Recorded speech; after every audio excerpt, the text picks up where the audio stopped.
interesting. There's a lot of weird unspoken rules that you should not break in Japan. I remember it. I remember the first unspoken rule I remember was to always walk on your right side and never throw trash anywhere and keep it until you get home. Those were the first two unspoken rules I remember when I would come to Japan. That's really interesting. I remember when I first moved here, I lived like 5 minutes from a 7-Eleven. And I would often trudge there when I was hungry and get like some fried chicken and, you know, other healthy foods. Yeah. And then I would sort of eat it on my walk back. You know, I would just devour it on the side of the street. And I remember lots of drivers coming past, looking kind of angry at me as though I was doing something wrong. So I asked one of my colleagues, a teacher, like, oh, is there a rule about not eating and drinking, walking at the same time? And they were like, no, there's no rules. I was like, oh, okay, cool. And so I carried on doing it, and drivers continued giving me the look of death for the many following weeks that I continued in my daily evening fried chicken practice.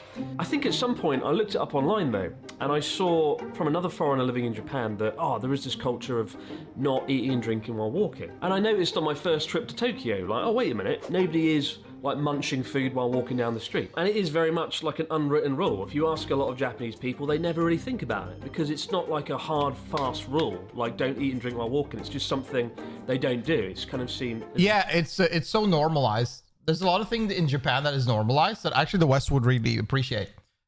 There's just things that makes it like nicer outside, and you can think to yourself, oh my god, eating and drinking while walking, it's not the end of the world. But like, think about it in another way.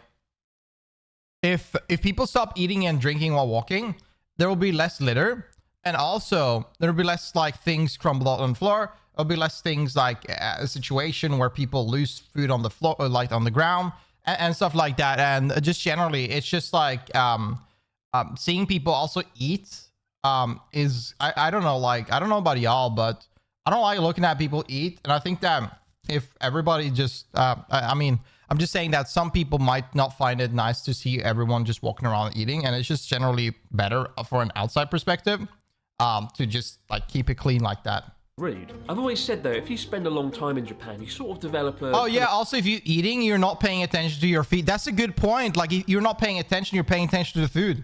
Sixth sense, right? It's not like a fun sixth sense where you can interact with the dead. It's a sort of cultural radar, because most of the rules in Japan are unwritten, and Japanese people don't even realise they're following most of the time. They're just going through life on autopilot. Now, sometimes the rules are fairly obvious, like, I don't know, don't have sex on a shrine, like the Austrian man who recently turned a sacred shrine in North Japan into a brothel, although his Japanese companion was conspicuously absent from the headlines.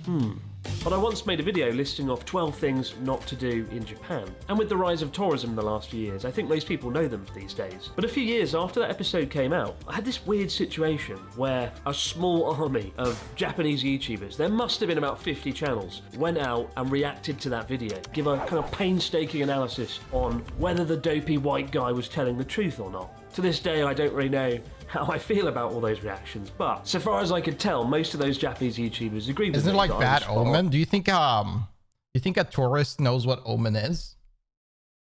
Like, realistically, I don't think Australians know what the fucking omen is. I don't even know. Like, if I wasn't looking into culture, I wouldn't know what the fuck an omen even is.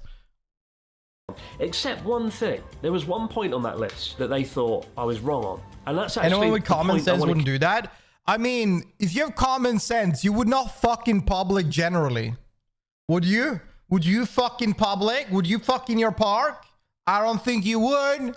Kick off today's video with, and that was point number one. Don't eat and drink while walking.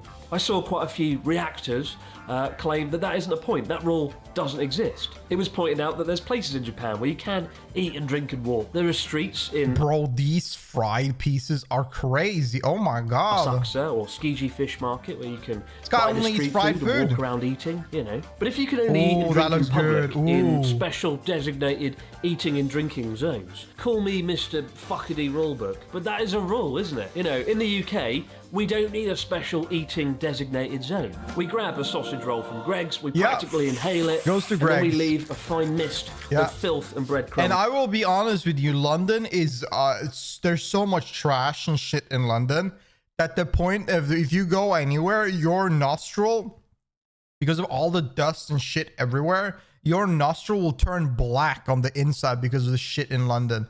There's just so much smog and there's so much trash everywhere. It's crazy.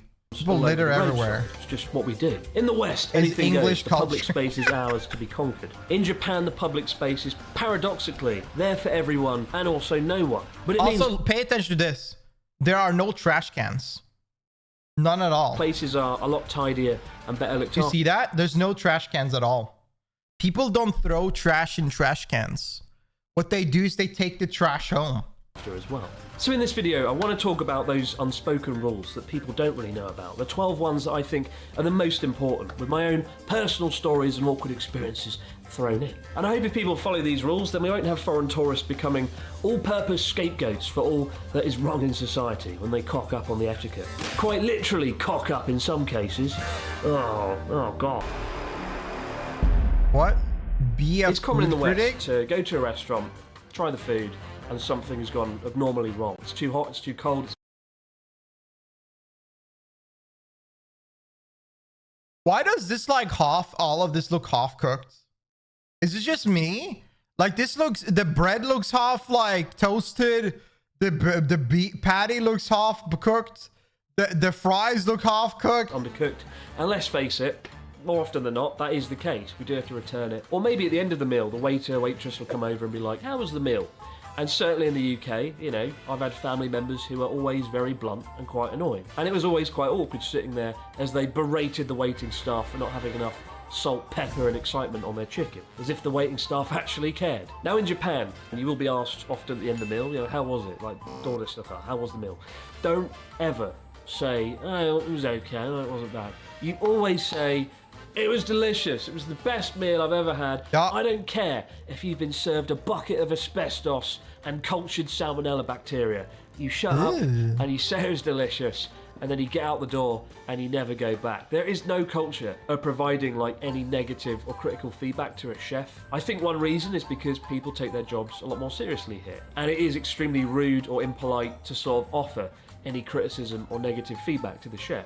The only time you get a kind of get out of jail free pass on this is if you have an established dish that is known for being like horrible. For example, like natto, fermented soybeans, which do taste unspeakably shit, or shiokara, which is kind of like squid guts, rotting fish drenched in spicy mayonnaise. And yes, it is as unpalatable, I don't like the second one I didn't try, but I don't like that at all. as unforgivably awful as you would imagine. In some respects, this is why Japanese TV is so unbelievably boring when you watch like a food program. The food comes out and everybody blindly fucking praises guy. it before they've even tasted it. You know, I've seen people eat things that look like sludge and they go, wow, it's the best thing. Mine, Oh my it's a far God. cry from Gordon Ramsay's kitchen nightmares. And if you come to our bar, Lost Bar in Shibuya, and you speak ill of my beloved vintage cheddar cheese, What, you have a bar? I'll personally come out of the kitchen and I'll That's just cheese, bro. You're not doing anything. That's just cheese. What the hell are you yapping about? kitchen nightmares. And if you come to our bar, Lost Bar in Shibuya, and you speak ill In of my Shibuya? Oh shit, that's a good spot. beloved vintage cheddar This is just cheese and crackers. cheese, I'll personally come out of the kitchen and I will eat your face.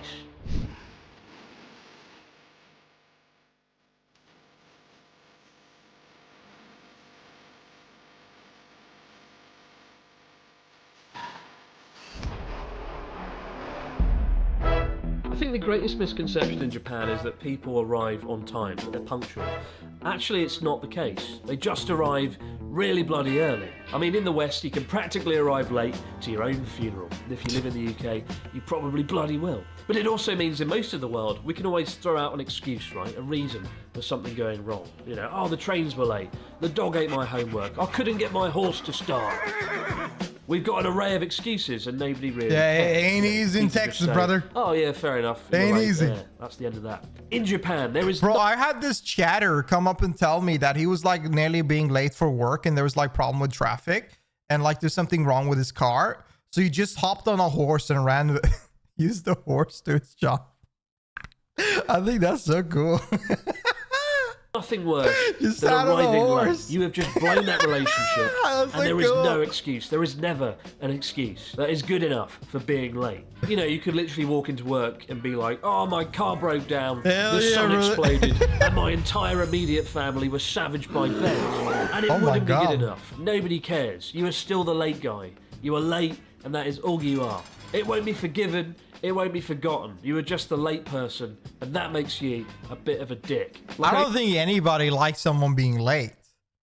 Like, people are just late because they're, you know, we like pushing time. That's pretty much it. I mean, people are not like, people are still frowning upon people being late in other places in Japan. Like, if you're late, man. I used to help Ryotaro do seminars, traveling around the country. Japan work Go in culture is and crazy. teach Like, people oh my business. God. It's borderline slavery. That's why I'd never live in Japan. Whatever that is. And we would get there not 5 or 10 minutes early, but like 45 minutes before the scheduled appointment, which was kind of annoying, right? Because it meant I had to sit in the car with Ryotaro for 45 minutes. That which I wouldn't sucks. Look how wish upon small my this worst car enemy. is. When I could have been off, you know, making the world a better place. To me, it was like we were just wasting time. To him, though, he was doing everything to prevent fate from getting in the way between him and his commitment. A traffic jam, an earthquake, car breaking down, nothing would get in his way. And credit where it's due to Ryotaro. If you give him money, if you pay him money to do something, he will show up without fail. You Easy. can buy him this Christmas. Why not buy the gift of Ryotaro? Stick him under the tree. But even Natsuki, who's a rebellious bad boy, he is never, ever late whatsoever, right? In the 11 years I've known him, I've only seen him have a panic attack one time. It was quite recently, when he couldn't get back home the next day for an appointment that he had with a client, with a customer. Even though you could argue it kind of wasn't his fault that he couldn't get home, because the trains were cancelled due to adverse weather conditions. Like, the weather was so bad that day, the wind was turning trees into dust. And yet, he knew, I knew, his customer knew, that that isn't good enough in Japan, right? He should have considered a week in advance the possibility of the weather being so bad that he couldn't get home. That He should sucks. never have left at all. That's what the customer could argue, and that's what Natsuki knew full well, that it was his fault that he couldn't get back there. In the West, we would say, oh, you know, the weather was really bad, the planes and the trains were cancelled, the situation was out of my hands. In Japan, not good enough at all. The upside to this is everything in Japan works because people get the job done. There's never an excuse, there's never a reason. People will sacrifice everything for their work to get there on time, to get there early, even if it means doing so at great personal cost. And unfortunately, a lot of the time, it does. Yeah. Yeah, you don't do, dude. This is like, I will be honest with you. There's no greater gift for me than just receiving money. Like, getting like an item, physical item. Every time somebody, like my family asks me, I'm just if you want to give me something, it's fine. I don't really need anything. But like whenever they're pushing, I say just give me a money. In Japan, that's a no-go. Money is king.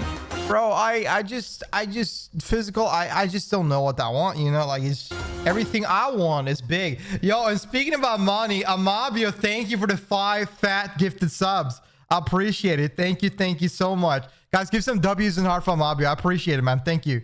Thank you, W King. Thank you. Don't, yeah.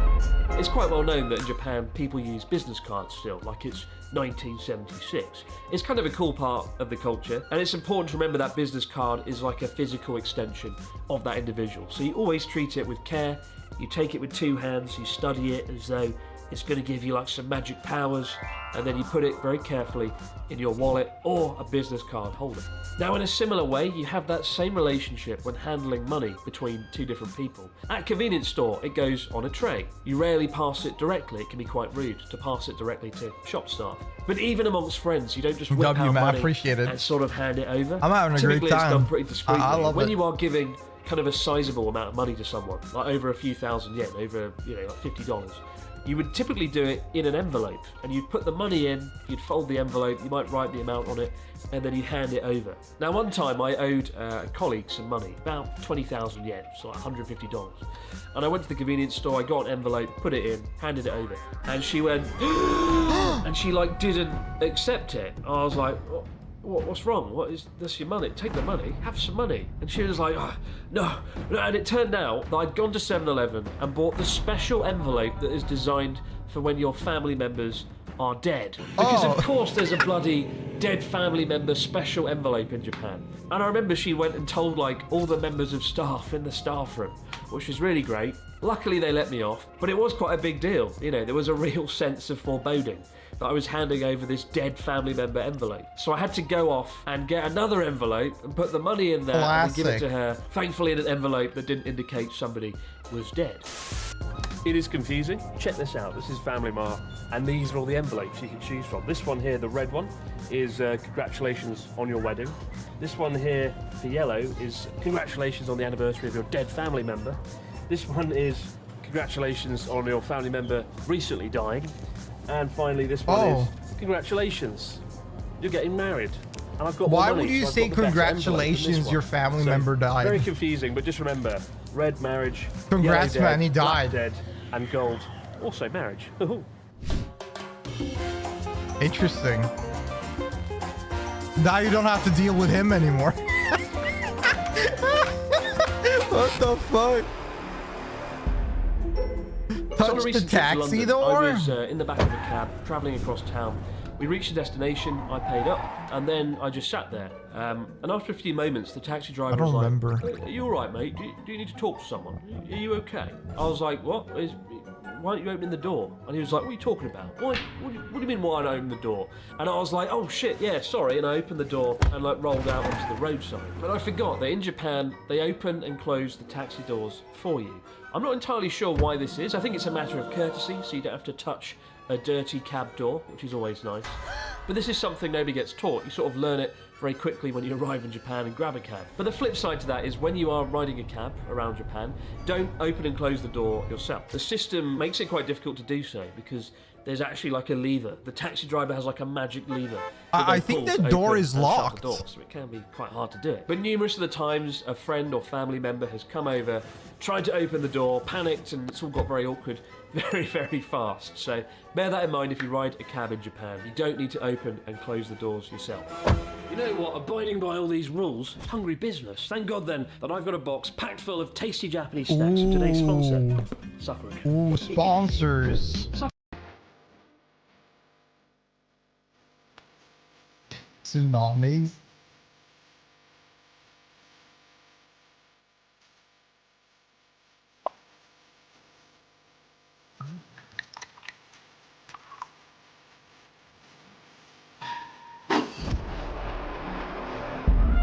Don't drench your rice in believe the soy headlines sauce. in recent times. There's no rice. There's no rice left in Japan. All the foreigners took it. They've gone. They've eaten it. I shit you not. Overseas tourists were lazily blamed for the absence of rice this year. Wait, really? Japan rice stock dropped in the lowest level in decade amid tourist boom and poor crop yields? What the fuck? A bad harvest. Bro, what they blaming tourists? As well as a lack of supply to try and keep prices up of rice. I mean, I wish I could blame all my mistakes on foreign tourists. Yeah. It would make my life a heck of a lot easier. But if you can defy the odds this year and find a bowl of rice, there's one thing Violent you should never Rule do. 6? That is I think in many ways, if you buy food, you should be able to do whatever you want with that meal. You bought the meal. I think there's an understanding to where you say criticism toward the food after you received it to the chefs or the people working it. I get that one. But like, if you want to have a ketchup on your rice, you go have ketchup on your rice. You're the one eating it. There's nobody else. It doesn't matter. is drench it in soy sauce. It just is not done. Now, there are a few kind of... The rice will get less sticky with soy sauce. Yeah, but a foreigner will not use chopsticks. They will receive a fork. Like, they all everywhere, even in random fucking spots, at random places outside of Tokyo. They have forks and knives for tourists. They will just receive that. exceptions to this. For example, a seafood bowl, when you've got like a bowl of rice topped with tuna and fish, you can pour soy sauce Schnitzel onto the with fish, sauce? then What kind of sauce would you eat with a schnitzel? wasabi. Tastes really great. But the idea of directly drenching I rice can make a in soy cream fresh sauce that would be good simply with a isn't schnitzel, thing. actually. Again, it's not a written rule. Nothing bad's going to happen. But when you see somebody come to Japan, drench their rice in soy sauce, and it is quite common, you do see like Japanese people looking around, making like, fucking "Oh my rice. God, what have they done? None. What have they done to that rice?" Rice is so easy. So if you absolutely must smother something in soy sauce, do it to your chicken, do it to your fish, hell, do it to your best friend's face, but never ever do it. Oh, poor boy. Don't what? Return without souvenir gifts? Oh, whenever you go traveling to another city, yes. Back when I was a teacher, I was a bit of an anomaly in the staff room, right? As like the only non-Japanese person in there. And so people sometimes came and told me weird secrets and things they wouldn't normally tell anyone else, presumably because they thought I wouldn't share that secret. What they didn't know is I had an audience of several 100,000 people on YouTube, so that didn't work very well, did it? And now they're in a book. Anyway, I had a colleague walk over one day and was like, "Oh, you know, Chris-san, I'm going on a holiday to Osaka, and don't tell anyone, it's a secret." And I was like, "Oh, what are you up to? What's going on there?" And they were like, "Oh, you know, nothing. I'm just going on holiday." And I was really confused by this. Like, what were they doing in Osaka that was so formidably secretive? What awful thing could they be up to? And it turns out they simply didn't want to buy omiyage, souvenirs, for their many colleagues, because it can get quite awkward. Now in Japan there is a culture of buying gifts for people that you work with, or friends and family, when you travel. But this colleague of mine who works in the department had like 20 members of staff, and she didn't want to go and shell out, you know, $100 worth of goods and sweets and bring them back and then share them with everyone. The easiest thing to do was just to not tell any colleagues that they were travelling somewhere. They just said, "Oh, I'm taking the day off." And it was quite common in the staff room to see that. People just would be like, "Oh yeah, I'm taking my day off. Just gonna sit at home. Nothing's gonna happen." I agree, Amabio. I think that like, I feel like a gift at moments are pretty nice and very sweet, and I tend to like buy like chocolate or some gift or something family members when I'm gone out somewhere special sometimes. But like, if you're gonna get like a multiple gift from everyone all the time, like it can get a bit much. At least for adults, I think that at least whenever you're like, I think when the proper adults, whenever they have too much stuff, it gets a little overwhelming. But it could be nice, like if they take something that you've never seen before, it could be nice. But like every general visit, nah. Definitely not travelling anywhere, so yeah, don't expect souvenirs. It led to this weird dynamic where you never quite knew what was going on, yeah, who was going where. But if you ever end up working in Japan, in any capacity, be advised, if you publicly tell someone that you're travelling somewhere, you always have to get omiyage souvenirs, otherwise you look like a bit of a dick.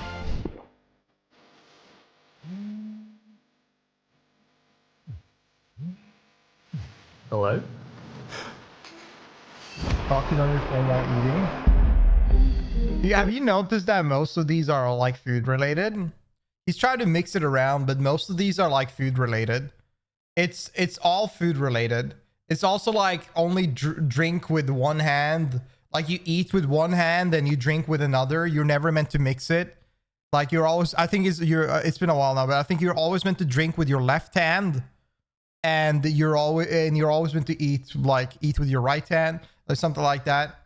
Now here's the thing. Everyone who's been to Foodie Japan Nation, knows it is. that an izakaya pub on a Friday is so loud. Or was it right? Yeah, it was left hand. Rockets sound like a whisper. People shouting, laughing, clinking glasses, yelling "Kampai" every 5 minutes. Kampai. Salarymen slurring their words. What a thing to yell. Oh my god, if you pull out your phone Kampai. in the middle of an izakaya pub, hello? It's like whipping out a chainsaw at a fucking petting zoo. It simply isn't done. Now, most people know the rule not to answer their phone on public transport in Japan, right? Trains, buses, always forbidden. And I quite like it. I don't miss the days travelling on a train in the UK and hearing somebody's relationship implode behind me on the phone. And that is very much a written rule. You'll see it on trains, right? Don't answer your phone here. But what a lot of foreign tourists don't know is that is extended to practically any public place, including restaurants, bars, cafes. You don't answer phone calls in those places either. And it does seem weird that you can't do that given the ambient noise level around you, right? But most people, if they have a phone call to take, will go outside, they'll skulk into the corridor. I don't know if that's the reason, but maybe. I'm not sure. Criminal mastermind off to plot a heist and get out of the way.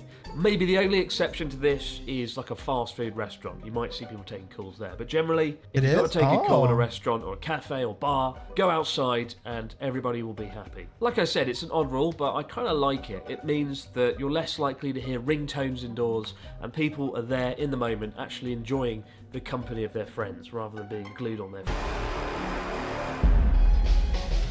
One thing you'll notice when travelling around Japan is it's actually quite rare to see people wearing sunglasses. And that's not because people are inherently magic here, though they definitely are. But the practice of wearing sunglasses is actually kind of rude in a lot of different contexts in Japan. For example, I recently did a documentary and I was in the grounds of a temple and I was wearing my sunglasses and the producer, a really lovely Japanese lady, pointed out to me, "Oh, Chris-san, take your glasses off, don't forget." And I was like, "Oh crap, yeah, I forgot about that." Historically, it is seen as rude to wear sunglasses in that way. And often when interacting with people, especially people who are in a higher station than you, people who are higher up the chain, it is really looked down upon to wear glasses. Have you noticed that in like anime and like every Japanese show, it's always the villain or the rude guy that is wearing sunglasses? Have y'all ever noticed that? It's something to do with deception, the idea you can't see the person you're talking to's eyes, where they're looking. And along with that, also, wearing shorts is kind of rare in Japan. Even in the height of summer, August, it was like a fucking flame-grilled experience walking the streets of Tokyo. And yet, I was like the only person in shorts, and the other foreign folks that I saw. But most Japanese people don't wear shorts. It is seen as not necessarily rude, but just kind of something that isn't done. And I don't know, quite frankly, how they do it because it is so hot. Like, I did a TV shoot years ago to promote a district in Tokyo in the run-up to the Rugby World Cup, and I was wearing shorts, as I am right now, and the producer came over while we were filming and was like, "Oh, do you have trousers? Can you wear something good?" And I was like, what do you mean? Like, it's just shorts, isn't it? They're not that bad. I know my dress sense is not overly great, but they're good shorts. And she was like, "Oh, if you could go and buy trousers right now, that would be really great." And in Japanese, that means go and fucking buy trousers now or throw out of a window. So I did. In the height of summer, 35 degrees Celsius, 80% humidity, I went down to a shop in the middle of a shoot and bought trousers. And I nearly died of dehydration throughout that shoot. So be wary of the two S's, sunglasses and shorts.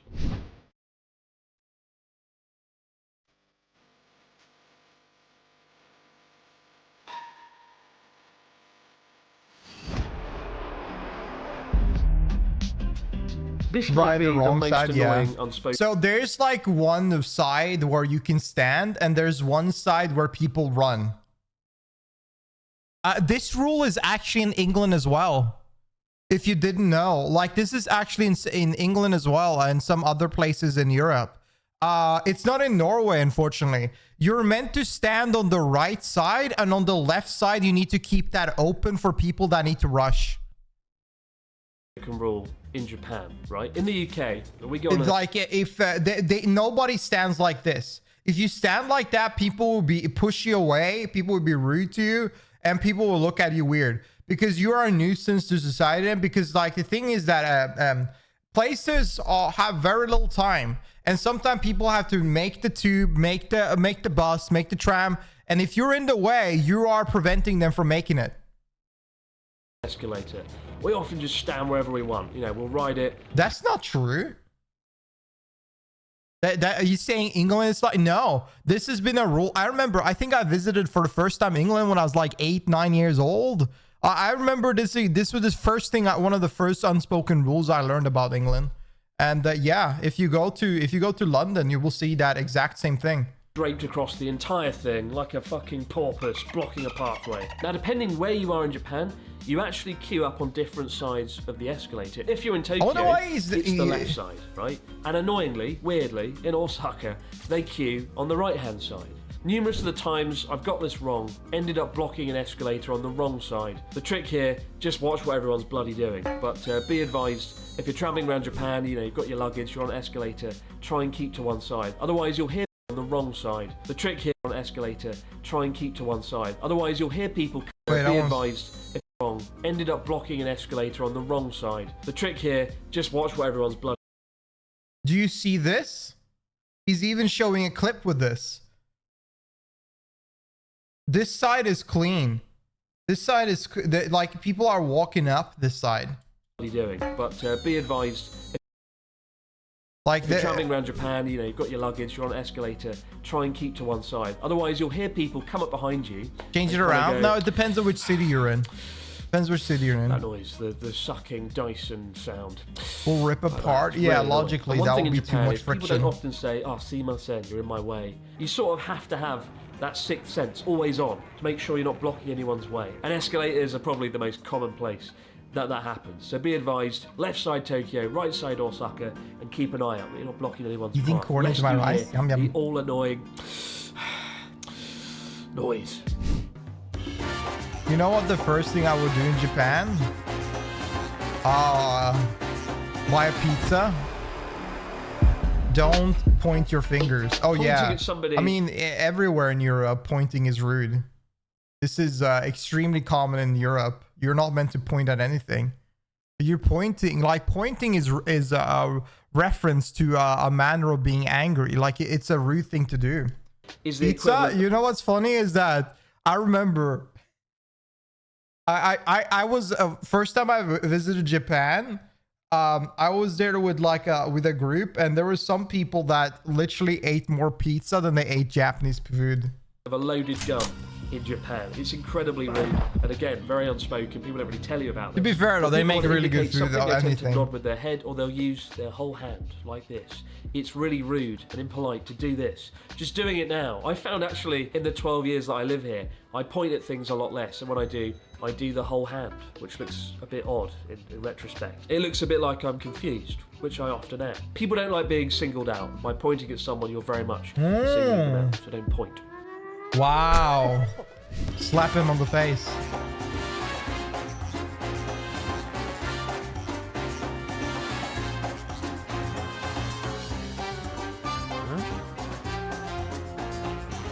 You're not meant to sit there.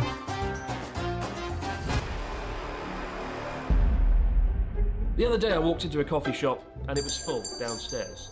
So I went upstairs with my friend and we saw, thankfully, in the crowded room... Yeah, in Europe or in America, I assume as well, people just take that phone and leave. They'll be just, yeah, I see ya, dude. Thank you for the phone. Table. We walked towards it, Yeah. and then we realised there was like a little purple handbag on the side. And that was Easy, it. There was nowhere $200. for us to sit. We were screwed, and we had to go and walk off New down the street. phone, who First this? important distinction, Bro, when people wrong leave number. Their bags or wallets or personal items on tables in Japan, more often than not, you might be thinking, oh, I've probably forgotten it. I should do something. I should grab it and run off with it and show the shop staff. Don't do that, because 9 times out of 10, it's somebody who has reserved that table using their own possessions, which might seem a bit odd in the West, where leaving your wallet or bag on a table, you might as well just hand it to thieves directly. Yeah, Why they're just bother gonna take it, putting man. on the table at all? You know what's crazy now in London? It's crazy. This is becoming like a really common thing. People are like driving around on scooters, like in bikes, and just whenever somebody's holding their phone up, they just take their phone and drive away. They just yoink the phone. It's crazy. Yankee, dude, it's crazy. Not e-scooter, no, not e-scooter, actual like scooters, bikes, not e-scooters. I'm talking about actual bikes. So bear that in mind. It's probably not lost property. It's somebody there reserving the table. You can look at the till and see if they're Just standing drive there. away. There's nobody around. Perhaps they're in the bathroom. So it's probably not lost property or forgotten stuff. But there we have it, guys. Always have a knife. If you're not a gun, doesn't happen in America. That's the thing. That there's the value in America, right? You remember that TikTok kid fucking around with that other kid on the mall for a prank? That other kid had a gun and he just shot him. Like, the thing is that whenever you know people can have a gun, you're not going to steal their shit from their hand. You're not going to fuck around with them.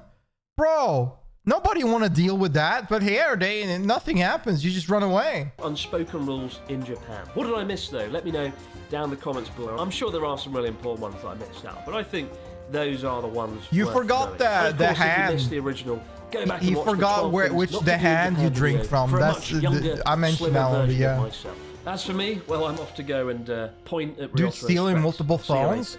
Wait, let me find it real quick. Let me see. Bikers stealing phones, London.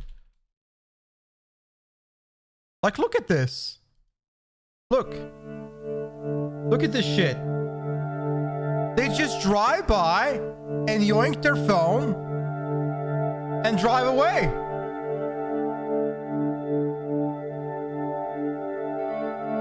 Nothing happens. Look, stole it. Bye.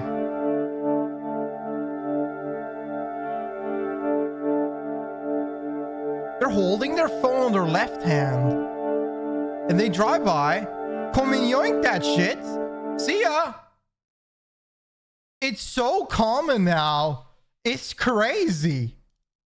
Always use the right hand to grab the eat anything. Are they gonna take it anyway? It doesn't matter whichever hand you're using. It's not. But anyways, this was a W video from abroad, Japan. WW video. That's a great ass video. WW video. I thought that was fun. That was a fun little video to look at. If you guys enjoyed that, make sure to go check him out. Go like this video itself. Sub to the channel if you watch more react, and come by my Twitch channel on twitch.tv/attlee if you want to yap more and chill out with us. I'll see you guys around. Take care and have fun. Peace.